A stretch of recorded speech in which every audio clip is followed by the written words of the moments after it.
Let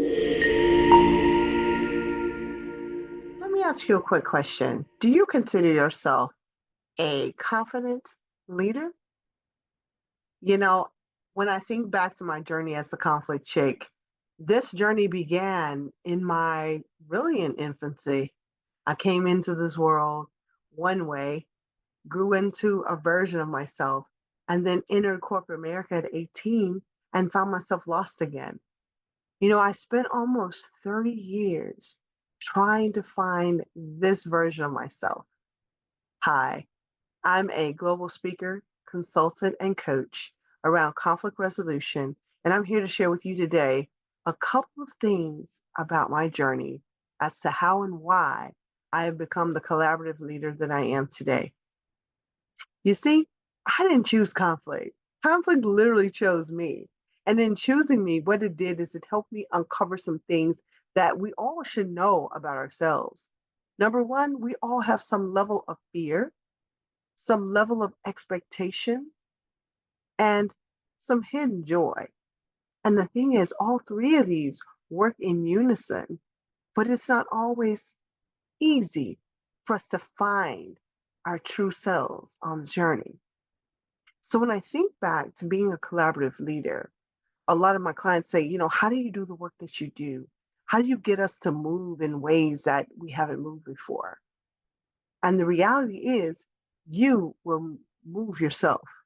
You are the one who is charting your own path. You're the one who's creating that dream. You're the one who's leveraging the fear in you or allowing that fear to keep you from stepping up and stepping out. So I just want to share this. I don't want you to be afraid. This story of mine, maybe you have a version for yourself, but I want you to think about what is the first time you really saw yourself? To be a collaborative leader and navigate conflict in ways that allows you to have confidence and a sure win for yourself is to one, understand who you are. How do you show up? What makes you tick? What are your insecurities?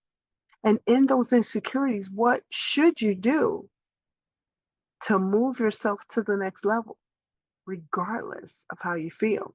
So when you hear the term do it scared, that's exactly what we mean. In finding your true voice at work, it's going to require you to leverage that fear, and that's doing it scared. Take a shot. What I mean by a shot, a calculated shot. It could be a project. Take the lead on a project. It could be setting up a lunch. Set up a lunch with that person. It could be addressing your own insecurity or bias. Ask yourself, why do you feel this way about this particular person or this particular project or this particular idea? Is it because you didn't come up with it? And if the answer is yes, now ask yourself, what am I willing to do about it? Because I will tell you, the biggest fear I faced was not too long ago. I was put in a new position after a very interesting time in my life. The pandemic had started, and I was given a task. And the thing is, the task was given to me, and it wasn't a lot of clarity around it. It just said, you cannot fail. And so for me, being the people pleaser, the perfectionist, and the eager beaver always, I was literally in shambles. I wasn't sleeping well. And what I found in that journey is that when I set clear goals for myself and broke them down, it allowed me to become more collaborative, meaning I had to work with people I didn't never worked with before. I had to work with people who I didn't necessarily like. I had to move in spaces and circles with people who didn't know me, didn't care to know me, didn't even bother. So how can you stand up in your fear and stand out in a crowd to show yourself and the world that you are here? Three things. Make an investment in your mental health. I did that. And it literally made the difference in my life, personally and professionally. I was going through a divorce, separation, raising kids. I was exhausted. And so my body was telling me I was exhausted. My coworkers were stressed out by me and I was stressed out by them. Without that therapy, I was nothing. Now with therapy and consistent therapy, I can move mountains. Number two, define what you want for yourself. You see, I lived for other people early in my career, middle of my career, and even after three layoffs, I was still defined by what people thought of me.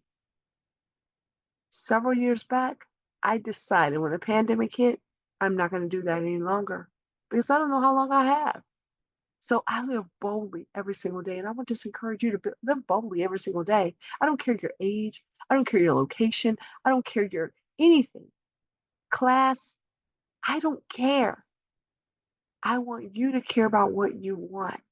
And that has seriously made the difference in me. You know what? My confidence was bolstered well beyond where I'd been my entire career. So I began making decisions with intentionality and pure execution. I began to not worry about how people viewed me. If they didn't call me, if they didn't take me to lunch, if they didn't communicate with me, if their eyes rolled as I spoke, I began to not care. And that, I will tell you, was a defining moment for me because I knew I then had the intestinal fortitude to make it. And the last thing I want to share with you is to take your rest. I don't want any of you to have what happened to me happen to you. I had a stress and COVID related stroke. Although I had built this beautiful thing and become this collaborative entity that everybody wanted in their meetings and to help them, I was still sick on the inside because I didn't take care of myself early enough. So I'm telling you now, take care of you. How?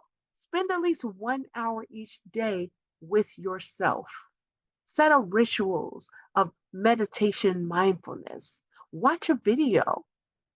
Do something for yourself every single day and celebrate your small successes every single day.